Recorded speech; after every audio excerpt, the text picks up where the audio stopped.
تو وہ ایک ایسے شخص کی ایک کردار ہے جمال حیدر فیصل آباد کا جو حقیقی کردار ہے، ہم، اور باقی کردار بھی حقیقی ہیں اس کے اندر.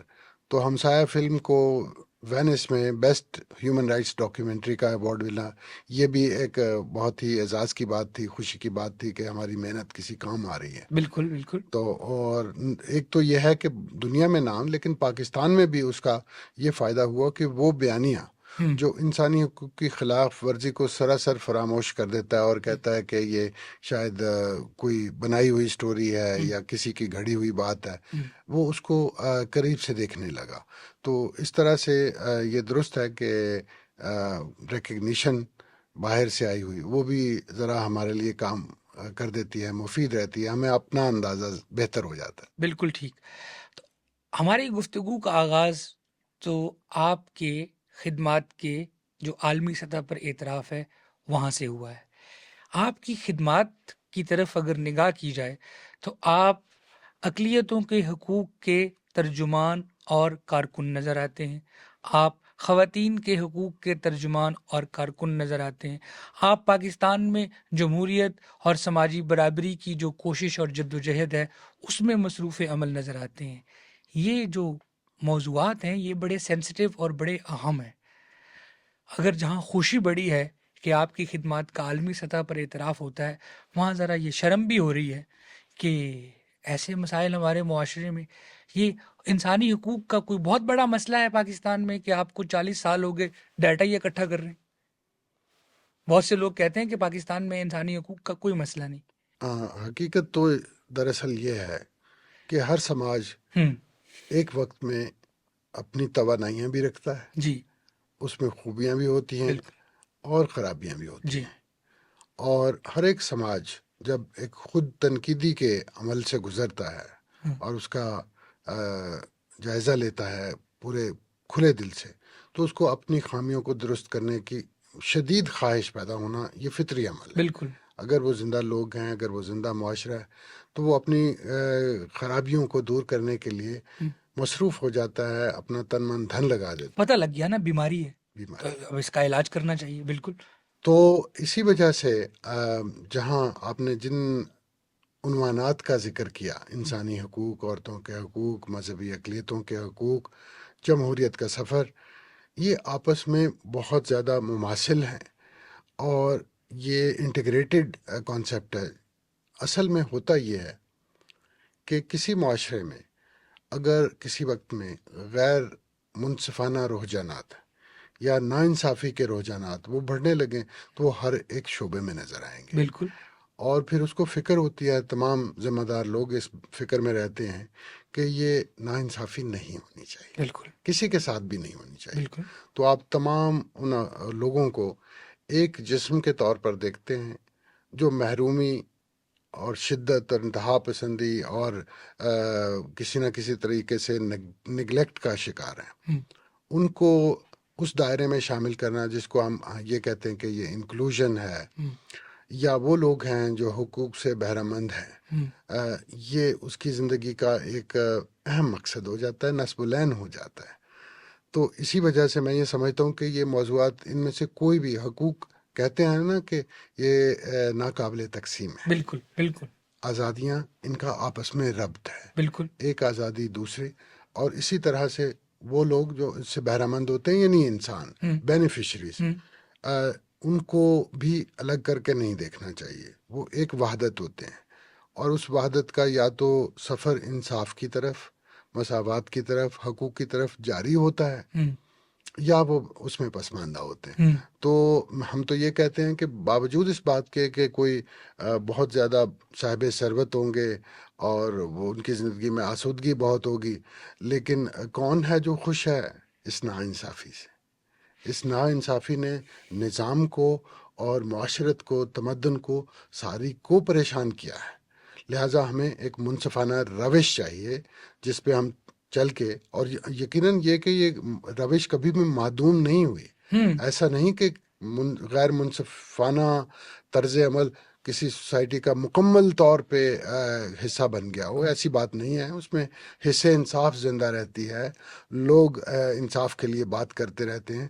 اس وجہ سے ہمارا معاشرہ، اسی وجہ سے میں یہ کہوں گا کہ ایک خوبصورت معاشرہ ہے جس کی سب سے بڑی خوبی ہے کہ ناانصافی برداشت نہیں کرتے. یہ بہت بڑی امید کی خبر ہے جو آج کے اس نا امید عہد میں آپ کے یہاں سے آ رہی ہے. پیٹر صاحب، کیوں آپ کو یہ شوق ہے کہ آپ انسانی حقوق اور پسماندہ طبقات کے حقوق کے لیے مسلسل کام کر رہے ہیں؟ کیا وجہ ہے؟ وہ کیا پیشن کیا ہے؟ مجھے تو یہ لگتا ہے کہ یہ ہماری ایک طرح سے فطرت اور جبلت میں ہے. ہر انسان، جی. اس کی ضرورت ہے امن، ہم اور اس کی ضرورت ہے انصاف. اس لیے کہ امن انصاف کے بغیر نہیں ہو سکتا. بالکل ٹھیک. جسے پائیدار امن کہتے ہیں، پائیدار ترقی کہتے ہیں، وہ امن انصاف کے بغیر ممکن نہیں ہے. جب اسی وجہ سے چاہے وہ کسی نہ کسی طرح سے بغاوت کر کے، کوئی فکرہ، کوئی جملہ، کوئی شعر کہہ کے ناانصافی سے اپنے اختلاف کا اظہار کرتا ہے، وہ میں سمجھتا ہوں کہ ہر شخص یہاں پر وہ کسی نہ کسی سطح پہ امن کا خواہش مند ضرور ہے، انصاف کا خواہش مند ضرور ہے. وہ جب کسی غیر منصفانہ طرز عمل کا حصہ بنتا ہے تو یہ اس کی کنڈیشننگ ہے. وہ اپنی اصل فطرت سے ہٹ کے یہ کرتا ہے. یہ وہ کسی نہ کسی اثر میں ہے کہ وہ ناانصافی کا حصہ بن جاتا ہے، کیونکہ یہ اس کے اندر کی، یوں سمجھ لے کہ آواز ہے، جبلت ہے ایک انسان کی. انگلش میں کہتے ہیں یرننگ. یہ بیسک ہیومن یرننگ ہے کہ اسے امن بھی چاہیے اور انصاف صاف بھی بھی چاہیے. اگر آپ اجازت دیں تو میں ایک دوست گزر چکے ہیں، جاوید شاہین، ان کا ایک شعر آپ کی خدمت میں عرض کرنا ارشاد چاہتا ہوں. ضرور. تو انہوں نے کہا کہ امن ملے تیرے بچوں کو ہم اور انصاف ملے، ہم دودھ ملے چاندی سا اجلا، ہم پانی صاف ملے. واہ واہ واہ. تو کیا ہے انصاف، کیا ہے امن؟ بہت بنیادی ضرورتیں ہیں انسان کی.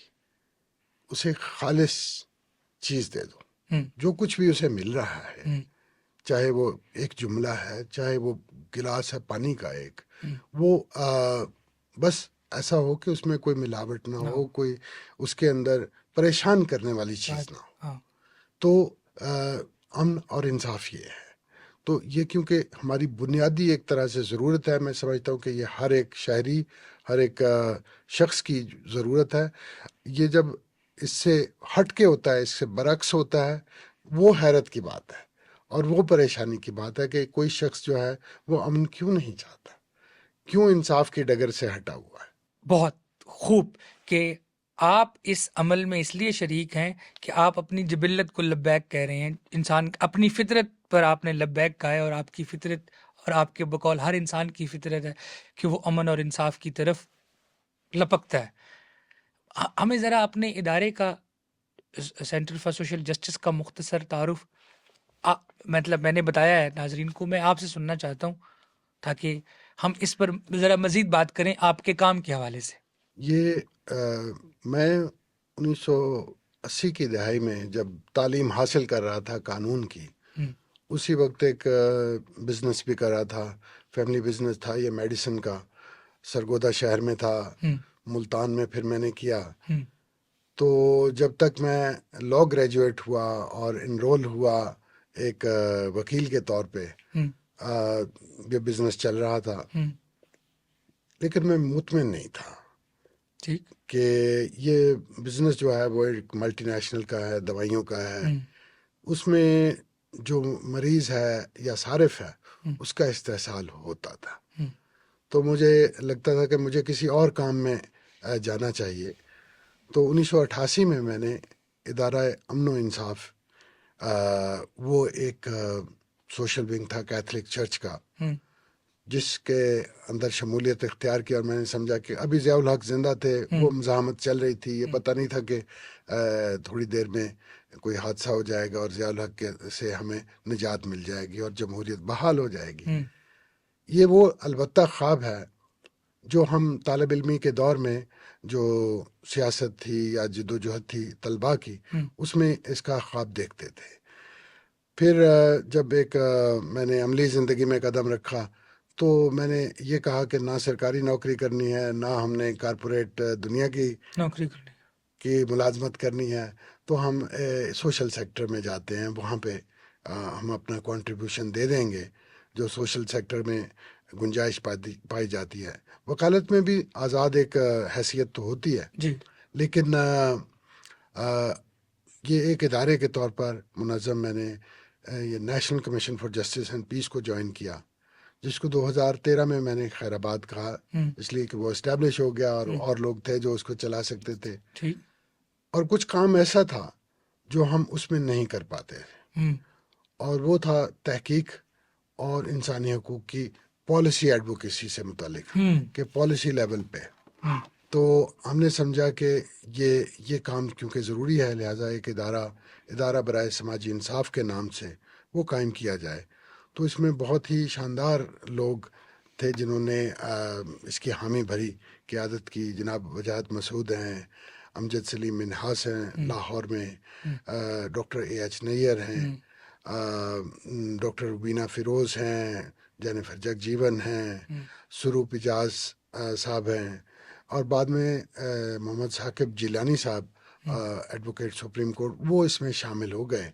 تو ہم نے یہ کہا کہ پالیسی کیونکہ بہت زیادہ متاثر کرتی ہے زندگیوں کو، عام زندگی کو، بجائے اس کے کہ عام شخص کا رویہ وہ سماج کو متاثر کرے. ریاست کی پالیسی تو ہم اسی پہ کام کریں گے. تو یوں ہوا کہ اس وقت کیونکہ تعلیمی پالیسی ایک نئی اس کا تذکرہ ہو رہا تھا، ایک مشق جاری تھی. پھر سپریم کورٹ آف پاکستان انہوں نے ایک ججمنٹ دے دی تھی 2014 میں. جی، جسٹس صدق جیلانی صاحب کی جو مشہور مشہور ججمنٹ جو ہے، وہ مشہور ججمنٹ نہ صرف پاکستان میں، اسے بھی دنیا بھر میں پذیرائی ملی. بالکل بالکل. اور دنیا بھر میں سراہا گیا. جسٹس صاحب کو بھی ان کے فہم کو، جو ان کا جو عدل کا فہم تھا اس میں، کیونکہ دنیا میں ایک بات ہے رہنمائی ہوتی تھی، اس کے لیے ان کو سراہا گیا. 2 ایوارڈ بھی ملے. امریکہ کی کسی عدالت نے اپنے کسی فیصلے میں ان کی ججمنٹ کو بطور مثال استعمال بھی کیا ہے. وہاں کی جو بار ایسوسی ایشن تھی انہوں نے اپریشیٹ کیا. پھر نیدرلینڈس کی حکومت نے بھی، وہاں کے پرائیویٹ اداروں نے بھی ایک اعزاز وہاں پہ ان کے لیے ایک ریکگنیشن تھا. ہمارے لیے بڑی فخر کی بات ہے. جی. اسی لیے وہ جب عالمی عدالت میں ایک جج کے طور پر جاتے ہیں تو ہماری بڑی توقیر ہوتی ہے. بالکل بالکل. کہ یہ جو ہیں، یہ وہ جج ہیں جو دنیا کی رہنمائی کر سکتے ہیں. جورسپروڈنس میں ہیں، کلیہ قانون میں وہ اپنی اتنی دسترس رکھتے ہیں. اور پاکستان اس حوالے سے درخشاں تاریخ کا حامل ہے. ہمارے پہلے وزیر خارجہ سر ظفر اللہ خان وہ ہیگ میں عالمی عدالت انصاف کے جج رہے، وہ UN جنرل اسمبلی کے پریزیڈنٹ رہے الیکٹڈ. تو اس اعتبار سے ہمارے ہاں بہت لوگ ہیں. پطرس بخاری جب تھے مندوب پاکستان کے، ان کی بہت زیادہ توقیر تھی. اور بھی لوگ ہیں جس یار کارنیلیس ہو کے گزرے ہیں. کامن ویلتھ میں ان کا اتنا نام تھا پاکستان سے. اور اشرف جہانگیر قاضی یونائٹڈ نیشنز کی طرف سے عراق میں، مطلب تو عالمی اداروں میں پاکستان کے لوگوں کی بہت سے لوگ ہیں جنہوں نے اپنی ایمانداری سے، اپنی فہم اور فراست سے اور اپنی خدمت سے نام کمایا. جسٹس علی نواز چوہان مرحوم، ہاں مطلب وہ پاکستان کے، وہ گیمبیا کے چیف جسٹس رہے ہیں، اور آپ کے انسانی حقوق کے کام میں بڑے آپ کے ساتھ ساتھ ہوتے تھے. تو شاید دیکھنے والے سوچ رہے ہوں کہ پاکستانی عدالت کی اتنی تعریفیں جہاں حق بنتا ہے وہاں کرنی چاہیے. بے شک اگر آپ کی اجازت ہو تو میں ایک شعر آپ کی خدمت میں عرض کرتا ہوں اپنا. اور وہ حالیہ جو صورتحال ہے بنی ہوئی، اس میں کچھ میرا خیال ہے کہ میرے جذبات کی عکاسی کرتا ہے کہ کانٹوں کا سجا تاج کسی عیسیٰ کے سر پر. واہ. کانٹوں کا سجا تاج کسی عیسیٰ کے سر پر، منصور کوئی عدل کی سولی پہ چڑھا ہے. منصور کوئی عدل کی سولی پہ چڑھا ہے. واہ واہ.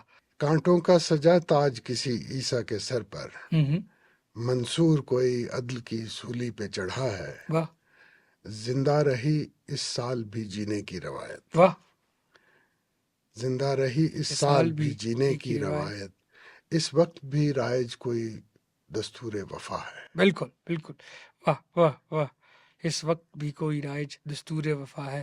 تو یہ ریسرچ اینڈ پالیسی ایڈوکیسی آپ لوگوں نے فیصلہ کیا کہ عام آدمی تک پہنچنے سے بہتر ہے کہ حکومت کی پالیسی پر اثر انداز ہوا جائے۔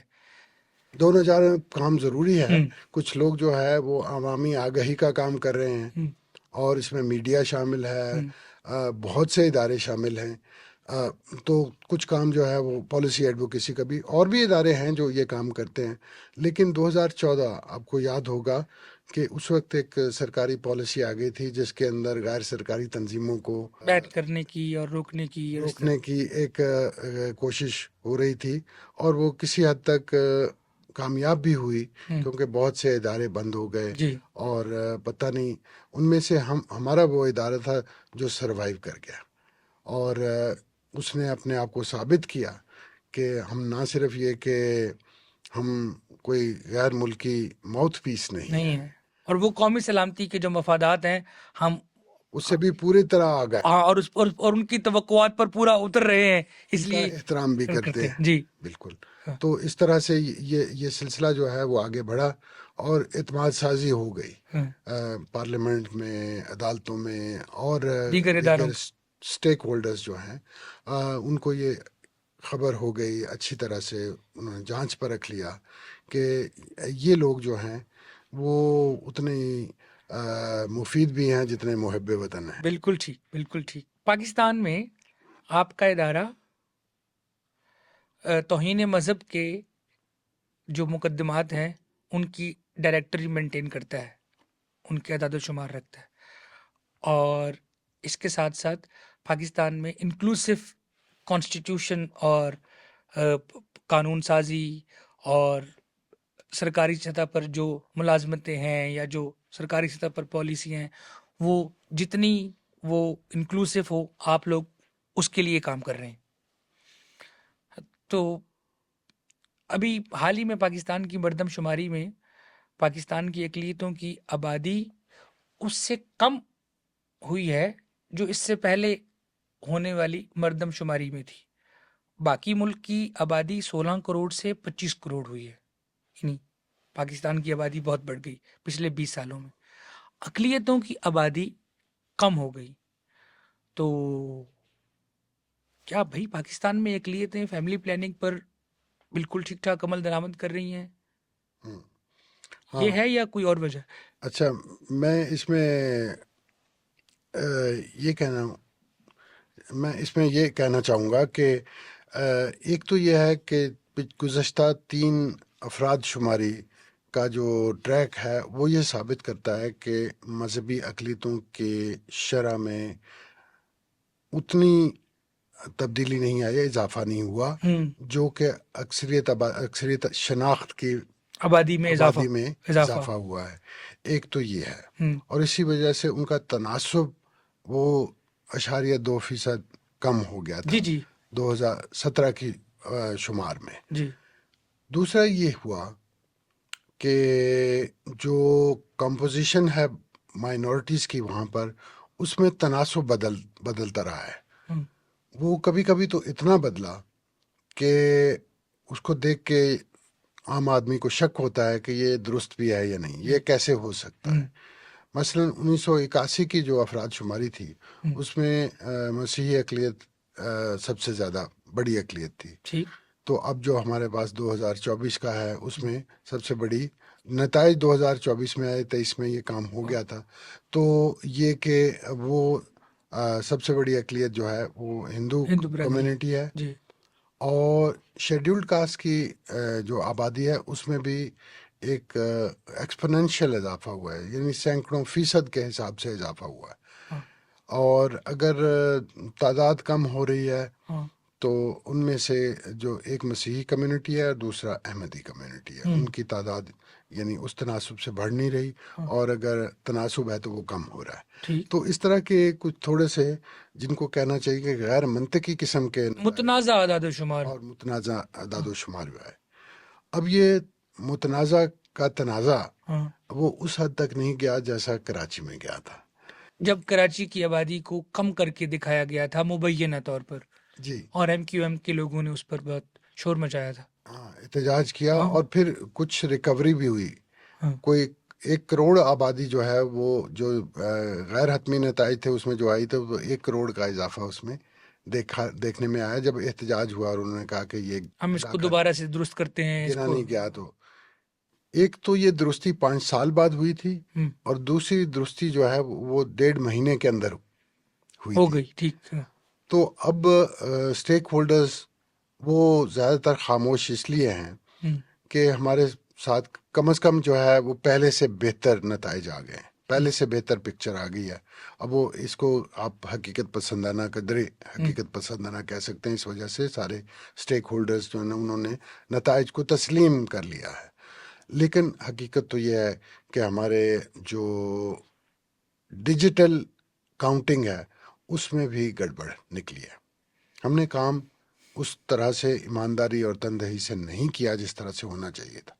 اسی لیے پاکستان کے سیاستدان، خاص طور پر صدر پاکستان کا ایک طرف بیان تھا کہ ابھی 25 نہیں، دراصل ہماری آبادی 30 کروڑ ہے۔ میں مطلب خوفزدہ بھی ہو رہا تھا، کیونکہ اب یہ بات وہ ٹی وی پر کہہ چکے صدر پاکستان آصف علی زرداری نے گزشتہ سال کراچی میں ایک پریس کانفرنس کی تھی، جس میں ایک صحافی، جس میں انہوں نے ایک مشہور جملہ بولا تھا۔ کسی نے پوچھا نا کہ جنرل فیض حمید کے بارے میں، تو انہوں نے کہا ان کو کھڈے لین لگا دیا گیا ہے، اور حالانکہ اس وقت وہ ان سروس تھے۔ اسی پریس کانفرنس میں پریزیڈنٹ زرداری نے کہا کہ پاکستان کی آبادی 25 کروڑ نہیں 30 کروڑ ہے، بلکہ میں تو شاید 30 کروڑ سے بھی زیادہ کو سوچتا ہوں۔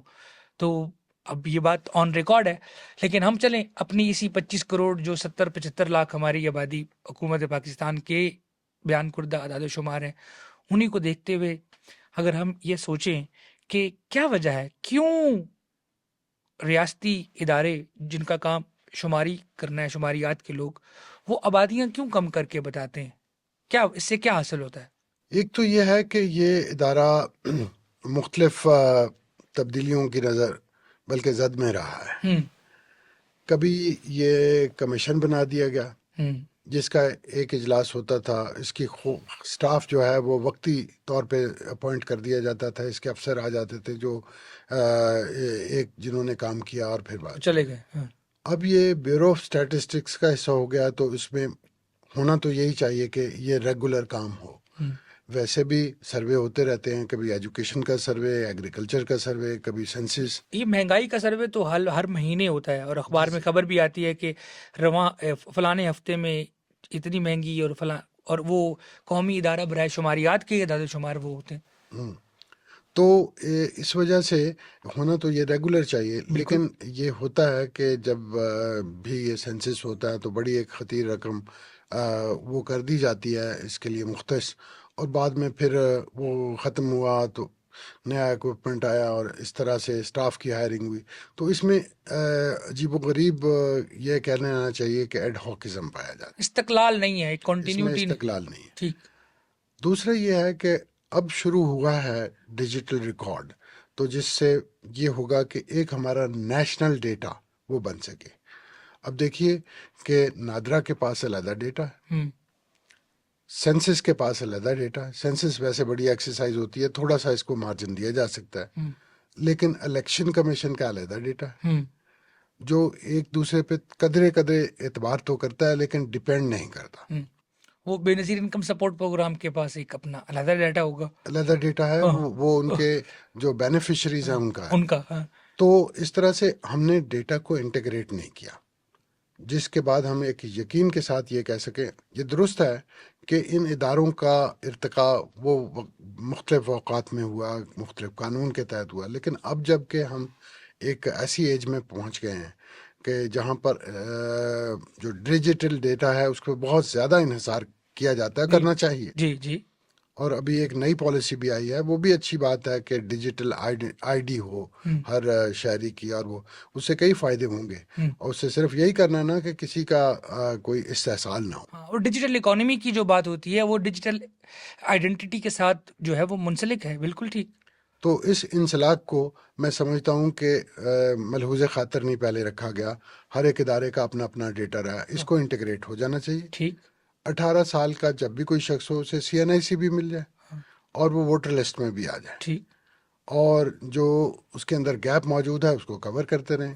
اب اگر 5% ہے یا 20% ہے، جتنا بھی جن کو CNIC نہیں بنے وہ بنتے رہیں ساتھ ساتھ، اور یہی ایک انسینٹیو بھی ہوگا ہر شہری کے لیے کہ وہ جب بھی نیشنل ڈیٹا میں آ جاتے ہیں، اس کا سینسس بھی ہو گیا، اس کا تناسب بھی نکل گیا، اس کا یہ بھی پتہ چل گیا کہ ڈرائیونگ لائسنس کب ملنا چاہیے، اور اس کو جو ہے یہ بھی پتہ چل گیا کہ اگر اس کے ذمہ کوئی واجب الادا چیزیں، بالکل ٹھیک۔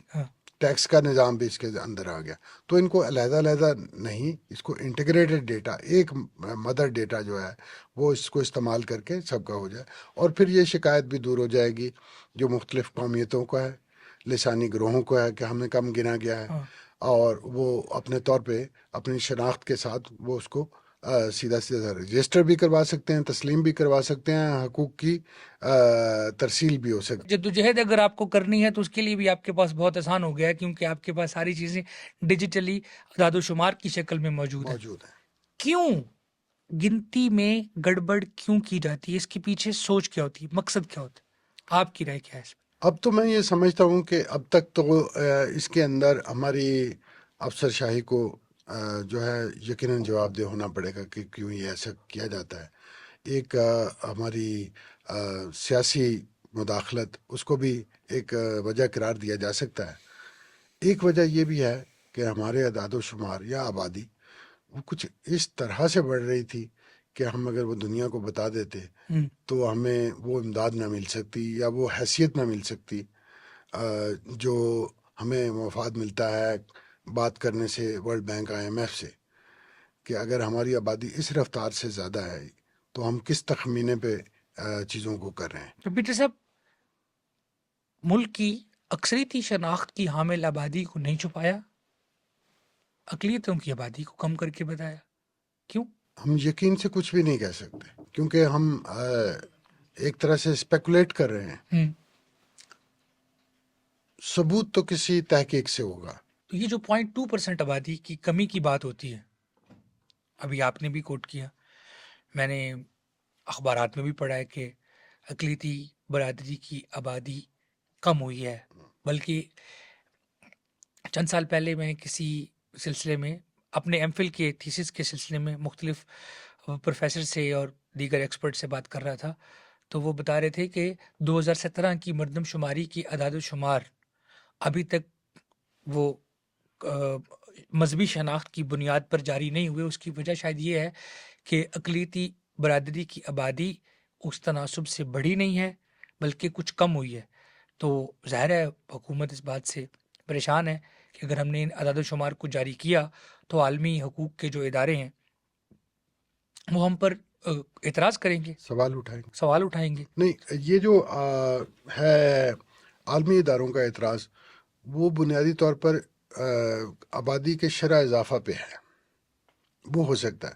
دیکھیے، وہ جو ہمیں قرضہ جات ملتے ہیں تو اس کے اوپر ایک پرسنٹیج ہوتی ہے، امداد ملتی ہے، تو ایسے ممالک کو جس کو ہم ڈیولپنگ کنٹری کہتے ہیں یا پسماندہ، پر کیپیٹا انکم جو ہے وہ کسی کی اگر زیادہ ہے تو اسے وہ شرح منافع بھی زیادہ دینا پڑتا ہے، اور اس طرح سے اور بھی کچھ مراعات ہیں جو کم ملتی ہیں، تو وہاں پہ ہماری حیثیت جو ہے نا وہ ذرا کم ہو جائے گی۔ تو کیا میں یہ سمجھوں کہ پیٹر جیکب جو پاکستان میں انسانی حقوق کا ادارہ چلا رہے ہیں اور اقلیتی برادری پر تحقیق ان کا خاص موضوع ہے، وہ یہ کہہ رہے ہیں کہ پاکستان میں جو سینسس کے نتائج ہیں وہ جو مذہبی حوالے سے متنازع بنانے کی ان کو کوشش کی جا رہی ہے، وہ جسٹ اسپیکولیشن ہے، اسے آپ یہ نہیں کہہ سکتے کہ مسلم آبادی بڑھ رہی ہے اور اقلیتی آبادی کم ہو رہی ہے، آپ دعوے سے یہ نہیں کہہ سکتے۔ میں آپ کی بات کسی حد تک معقول ہے، ٹھیک. لیکن میں ایک تو اشارہ یہ کر رہا ہوں کہ کس طرح سے ہمارے ہاں ڈیٹا کو ناقابل اعتبار بنایا جاتا ہے، اور وہ اس کا وہ اعتبار ہے بھی نہیں. اب جو عالمی ادارے ہیں ان کی تو ایک مجبوری ہے کہ جو ہمارے پاس سرکاری اعداد و شمار ہیں اسی کو تسلیم کریں. لیکن ایک تو یہ ہے کہ یہ اعداد و شمار آپس میں نہیں ملتے ہیں، لاجیکل نہیں ہے. سادہ سی بات ہے، نادرا کا ڈیٹا جو ہے وہ اویلیبل ہے، الیکشن کمیشن کا ہے، وہ آپس میں ان کا لاجیکل الائنس نہیں ہے. جو شرح بڑھنے کی ہے اگر اس کو ایکسپوز کر کے کوئی دیکھے تو اسٹیٹسٹیشن وہ یہ کویشچن کر دے گا ان میں دونوں میں سے ایک غلط ضرور ہے. ٹھیک. تو ایک تو یہ ہے. دوسری بات یہ ہے کہ مذہبی اقلیتیں کیونکہ یہاں پر ایک محروم طبقہ ہے، پسماندہ طبقہ ہے، تو اس میں مجھے یہ بتائیے، چند سال گزرے ہیں، ہمارے ایک وزیر داخلہ تھے، انہوں نے واگا بارڈر پہ وہ لوگ جو انڈیا جا رہے تھے ان کی ٹرین کو روک دیا. خبر یہ تھی کہ یہ لوگ اس نیت سے جا رہے ہیں کہ جائیں گے تو واپس نہیں آئیں گے. یعنی سندھ سے جو لوگ واگا خاص بارڈر طور کے پر ذریعے سے انڈیا نچلی جا رہے ذات کے شیڈول کاسٹ ہندو برادری کے جو لوگ پاکستان سے ہندوستان جاتے ہیں اور واپس نہیں آتے، تو ان کا یہ خیال ہے. ہاں، میں یہ نہیں کہوں گا کہ ضرور وہ شیڈول کاسٹ کے ہی ہوں گے، وہ کوئی اور بھی ہو سکتے ہیں، وہ لیکن جاتی ہندو زیادہ بھی ہو سکتے ہیں. لیکن زیادہ خبریں اخباروں میں ہاں، اس طرح کی آتے ہیں. جی. اس طرح کی خبر ہے. تو خبر تو پھر بھی بن گئی کہ وہ لوگ جو گئے ہیں ان کو روکا گیا ہے اور ان سے ڈائلاگ کیا گیا ہے، اور انہوں نے جب کہا کہ نہیں ہم کوشش کریں گے کہ ہم واپس آ جائیں، تو وہ پھر ان کو جانے دیا گیا، یا سب کو جانے نہیں دیا گیا. اس کے علاوہ یہ جو UNHCR ہے اس کا ڈیٹا ہوتا ہے، وہ بتا دیتا ہے کہ کس کس ملک میں کس ملک کا مہاجر موجود ہے. تو وہ ایسے ممالک جہاں پر میں ویسٹ کی بات نہیں، امریکہ کی بات نہیں کر رہا، ہمارے خطے کے ممالک، وہ ان کے پاس ڈیٹا ہوتا ہے UNHCR کا، وہ یہ بتا دیتا ہے کہ پاکستان سے مذہبی اقلیتوں کے کتنے لوگ ہیں جنہوں نے ہجرت کر کے ہندوستان میں پناہ لی ہے، یا سری لنکا میں گئے یا ہیں، سری لنکا، تھائی لینڈ، ادھر تھائی ادھر لینڈ. گئے. جی. تو ایک وہ بھی ہے. تو ڈیٹا کو مکمل طور پہ چھپانا اتنا ممکن نہیں ہے آج کل کے زمانے میں. آج کل کے زمانے میں. تو یہی وجہ ہے کہ ہم یہ کہتے ہیں کہ یہ ڈیٹا جو سینسس کا ہے یا دیگر، وہ ایسا ہونا چاہیے جو ہمارے لیے تو مفید ہو، دنیا کے لیے قابل اعتماد ہو، بالکل بالکل قابل اعتبار ہو کہ وہ اس کے اوپر کوئی سوال نہیں اٹھا سکتا. تو اسی لیے یہاں جو ہونے والی چیزیں ہیں، اور بہت سی چیزیں ہیں، مثال کے طور پہ اگر یہ ہمارا سینسس یہ ثابت کرے کہ یہاں پر کسی ایک جماعت کی تعداد کم ہو رہی ہے، اور خبروں میں بھی وہ آتا ہو کہ وہ جماعت اس کے ساتھ زیادتی ہوتی ہے، یہاں پر اس کی عبادت گاہ پہ حملے ہوتے ہیں، اس کی قبروں کو توڑا جاتا ہے، ان کے لوگوں کو مارا جاتا ہے، تو یہ پھر جسے کہتے ہیں نا کنیکٹنگ دا ڈاٹس ہو جاتا ہے، 2+2=4 ہو جاتا ہے. وہ کہتے ہیں کہ جی اس لیے احمدی برادری کی تعداد میں کمی ہو رہی ہے کہ ان کے قبرستانوں کے کتبے توڑے جاتے ہیں، ان کی عبادت گاہوں کو گرایا جاتا ہے، اور انہیں باقی جو روزمرہ عام زندگی جینے کے مواقع ہیں ان کو وہ تک نہیں دیے جا رہے. اس وجہ سے ان کی آبادی ملک میں کم ہو رہی ہے، یعنی وہ پاکستان سے نقل مکانی کر کے جا رہے ہیں. تو یہ چیزیں جو ہیں وہ اپنے پایا ثبوت کو پہنچ جاتی ہیں کہ یہ جڑمالا ہوا، یہ سرگودا ہوا واقعہ، اور اس کے بعد پھر یہ نتیجہ اس کا نکلا. تو ہمیں حقیقت کو تسلیم کرتے ہوئے کہ ہم کتنے ہیں، ہمیں شرم نہیں آنی چاہیے. ہم گنے اپنے آپ کو سارے کے سارے، کون کون ہے وہ بھی، اور اگر کوئی اس سے مسائل پیدا ہو رہے ہیں ان کو بھی ایڈریس کریں.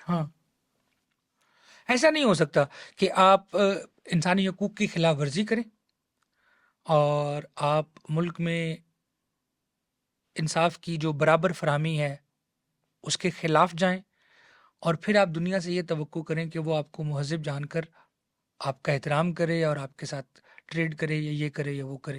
تو وہ جس کو معاشی ترقی یا انسانی ترقی کے عالمی معیار کہا جاتا ہے، ان تک پہنچنے کے لیے کچھ لازمی شرائط ہیں جو پوری کرنی ہوتی ہیں، اور ان میں تمام لوگوں کو برابر کا شہری سمجھنا یا برابر کا حق دینا شاید یہی مہذب معاشروں کی نشانی ہے. اور شاید اسی کا وعدہ پاکستان نے 10 دسمبر 1948 کا جو universal declaration on human rights ہے اس کی ہم سگنیچری ہیں. تو وعدہ کرو تو پورا کرو. آپ کی بات کو ایک شاعر نے اس طرح سے بیان کیا ہے ہوں کہ یا چراغوں کو لبے بام نہ رکھا جائے، جی، یا چراغوں کو لبے لبے بام بام نہ رکھا جائے، یا ہوا پر کوئی الزام نہ رکھا رکھا جائے. ہاں بالکل. اور کیسے ممکن ہے کہ جس شہر میں ہم رہتے ہوں ہاں اس کے جلنے سے کوئی کام نہ رکھا جائے. واہ واہ واہ واہ واہ واہ واہ واہ واہ. تو بھائی ہمارا ملک ہے، ہمارا گھر ہے، جلے گا تو تپش تو ہم تک آئے گی نا، آئے گی نا. تو پیٹر صاحب، کیا وجہ ہے کہ مسیحی برادری جو پاکستان بنانے کی تحریک میں شانہ بشانہ ہے، آل انڈیا کرسچن ایسوسی ایشن، چونکہ میرا سبجیکٹ پاکستان اسٹڈیز ہے تو لہٰذا مطلب مجھے یہ چیزیں پتہ ہیں، مطلب میرے لیے ضروری تھا کہ میں یہ چیزیں پڑھوں. تو میں نے دیکھا ہے کہ پنجاب کی تقسیم میں کرسچن ایسوسی ایشن جو ہے وہ تھیوڈور فضل الہی کی قیادت میں پاکستان کے لیے مطلب پورے زور و شور سے کار فرما ہے، کام کر رہی ہے. پھر وہ لاہور میں ایک ووٹنگ ہو رہی ہے کہ لاہور کو پنجاب میں جو پنجاب پاکستان کی طرف ہے اس طرف جانا چاہیے یا دوسری طرف جانا چاہیے، اور اس کی بڑی ویلڈ ریزن ہے. وہ یہ بتاتے ہیں کہ لاہور شہر میں جو پراپرٹی تھی اس کے مالکانہ حقوق ہندو اور سکھ برادری کے پاس بہت زیادہ تھے، اور جو شہر کے معاشی ادارے تھے یعنی کمپنیز، رجسٹرڈ کمپنیز اور بینکس، وہ بھی نان مسلم اونڈ تھے. تو بہت سے لوگوں کو لگتا تھا لاہور شہر کے اندر کہ یہ شہر تو باہر ہندوستانی پنجاب میں جائے گا، لیکن پنجاب لاہور کے بغیر تو ایک ہی مکمل نہیں ہوتا. مکمل نہیں. سر سر ریڈکلف نے کہا تھا کہ پاکستان کو اگر ہم نے پاکستان کو لاہور نہ دیا تو پاکستان کے پاس ہندوستان کا کوئی بڑا شہر نہیں ہے. لیکن یہ ان کا بیان یا یہ سٹیٹمنٹ اس اسمبلی کی ووٹنگ کے بعد ہوئی جس میں 3 یا 4 ووٹ کرسچنز کے تھے جو لاہور کو پاکستانی پنجاب کی طرف لانے کے لیے تھے. طارق سلمان قریشی کا آرٹیکل تھا فرائیڈے ٹائمز میں، اس میں وہ بتاتے ہیں کہ سی ای گبن، تھیوڈور فضل الہی اور speaker Punjab assembly S P Singha صاحب، دیوان بہادر ایس پی سنگھا، یہ ان لوگوں نے ووٹ دیے اور یوں لاہور پاکستان میں آیا، پاکستانی پنجاب میں آیا. 44-43 میں کرسچنز کی طرف سے جناح صاحب، قائد اعظم محمد علی جناح اور فاطمہ جناح کو بہت زیادہ ریسیپشنز دی گئیں، اور قائد اعظم نے کہا کہ ہم ہندوستان کی اور پنجاب کی مسیحی برادری کے خاص طور پر مشکور ہیں کہ وہ ہماری تحریک میں ہمارے ساتھ ہیں. تو ایک ایسا ملک جس کے بنانے میں پاکستانی کرسچن، خاص طور پر پنجابی کرسچن جو ہیں وہ بڑے ہمیں ایکٹیو رول پلے کرتے ہوئے نظر آتے ہیں. پھر میں نے اپنے بچپنے تک تو دیکھا ہے کہ ٹیلی گراف تھا تو اس میں بھی کرسچنز برادری زیادہ تھی، اور ریلوے میں کرسچن برادری زیادہ تھی، اور نرسنگ سٹاف تو پبلک سیکٹر اور پرائیویٹ سیکٹر ہر جگہ، 60s 70s تک کافی زیادہ. اور پھر اہم تعلیمی ادارے جو پاکستان میں بڑے شہروں میں ہیں وہ سارے. تو ایک ایسی کمیونٹی جو اتنی زیادہ مضبوط پولیٹیکلی تھی. سی ای گبن 1947 میں پنجاب اسمبلی کے ڈپٹی اسپیکر تھے کرسچن. سندھ اسمبلی نے اب 80 سالوں کے بعد ایک اور کرسچن کو ڈپٹی اسپیکر کے عہدے پر فائز کیا ہے. تو یوں لگتا ہے نا کہ بجائے اس کے کہ مقام بلند ہو وہ بہت گرا ہے. جی، میں صرف یہ جو آپ نے قیام پاکستان کا وقت تھا اس کے متعلق جو چیزیں کہیں اس میں یہ کہنا چاہوں گا کہ آپ درست کہہ رہے ہیں کہ اگر تقسیم تحصیل کی بنیاد پہ ہوتی تو شاید وہ تحصیل لاہور اس میں شامل نہ ہو پاتا. اس کی 53% آبادی اور اس طرح سے تھا. شکر ہے پھر ضلع وائز ہو رہی تھی. ضلع وائز ہاں ہوئی اور پھر اس میں، لیکن اس میں ہمیں گرداسپور میں نقصان ہوا. ہاں میرے ماموں جی جیکب وہ لائل پور کے ضلع کونسل کے ممبر تھے، اور اس کے طور پر وہ باؤنڈری کمیشن کے سامنے اس مسیحی وفد کے سامنے پیش ہوئے، جو کہ لاہور ہائی کورٹ میں تھا، جس نے یہ موقف اختیار کیا کہ آپ مسیحی آبادی کو مسلمان آبادی کے ساتھ شمار کریں۔ تصور کریں۔ تو یہ میرا ایک یوں سمجھ لیں کہ میرے خاندان کا تجربہ بھی ہے۔ تو ہم پوچھا کرتے تھے اپنے ماموں سے، وہ 1986 میں ان کا انتقال ہوا، تو ہم ان سے پوچھا کرتے تھے کہ آپ نے کس ایشورنس پہ یہ ساتھ دیا آل انڈیا مسلم لیگ کا، اور کیا وجوہات تھیں؟ تو اس وقت کیونکہ ضیاء الحق کا زمانہ تھا، تو وہ ایک تو بہت پریشان ہو جاتے تھے کہ یہ ضیاء الحق کی حکومت ہے، کوئی جمہوری حکومت نہیں ہے، اس سے بہت شرمندہ ہوتے تھے ایک طرح سے۔ تو دوسرا یہ کہ وہ خاموش ہو جاتے تھے کہ یہ بتا کے کہ یہ کچھ جو ہو رہا ہے یہ تو ہم نے کبھی سوچا ہی نہیں تھا کہ پاکستان کی یہ شکل صورت بن جائے گی۔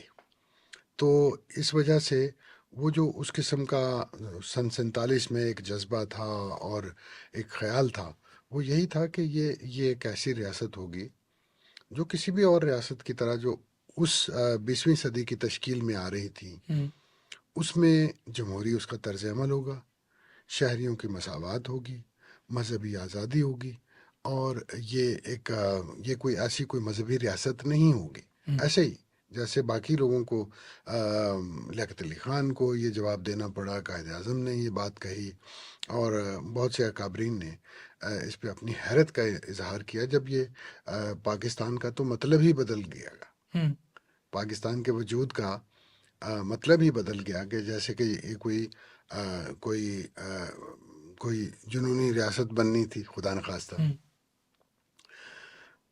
تو ایک تو تصور ہے اس ریاست کا جو کہ ڈسٹارٹ ہوا۔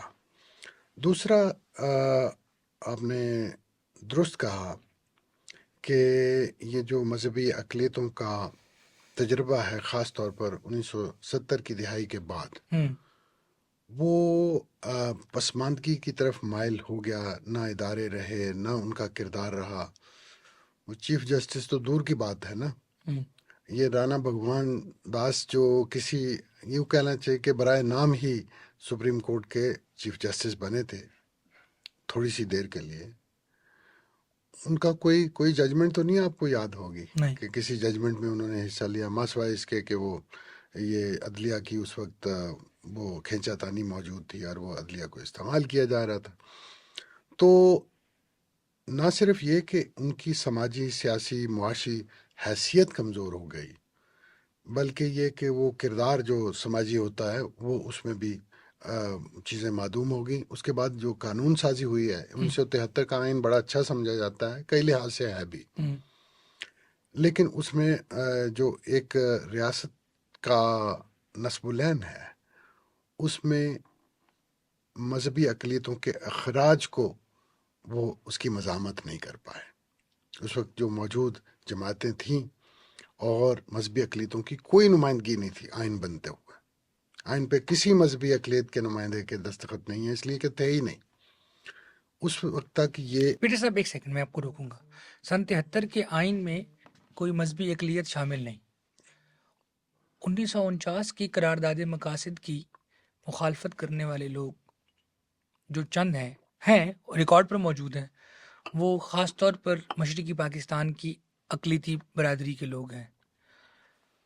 تو ایک ایسی ریاست جس کو بنانے کے لیے، جس کی تشکیل کے لیے مسیحی برادری ساتھ ساتھ چل رہی ہے، اور ہم نے مثالوں سے بتایا ہے اور آپ نے بھی بتایا، اپنے ماموں کا ذکر کیا ہے، تشکیل پانے کے 2 سالوں بعد ایک بہت بڑے کانسٹیٹیوشنل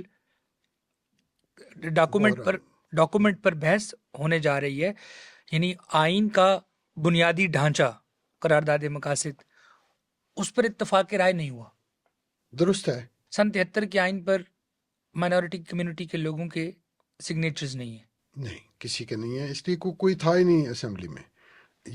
میں یہی عرض کر رہا ہوں کہ 1949 سے لے کے 73 تک آتے ہوئے وہ ایک طرح سے اخراج ہو گیا مذہبی اقلیتوں کا سیاسی سطح پہ. سیاسی سطح پہ. 1962 میں بھی یہ بات جو بنیادی جمہوریتوں کا نظام بنا تھا ایوب کے دور میں، اس میں بھی یہ بات سامنے آ گئی تھی کہ اس میں بھی نمائندگی جو ہے وہ نہیں تھی. اب کہہ سکتے ہیں مثال کے طور پر بنگلہ دیش سے ایک جو شہزادے تھے وہ رہ گئے، راجا تری دیو رائے، راجا تریدیو رائے جی.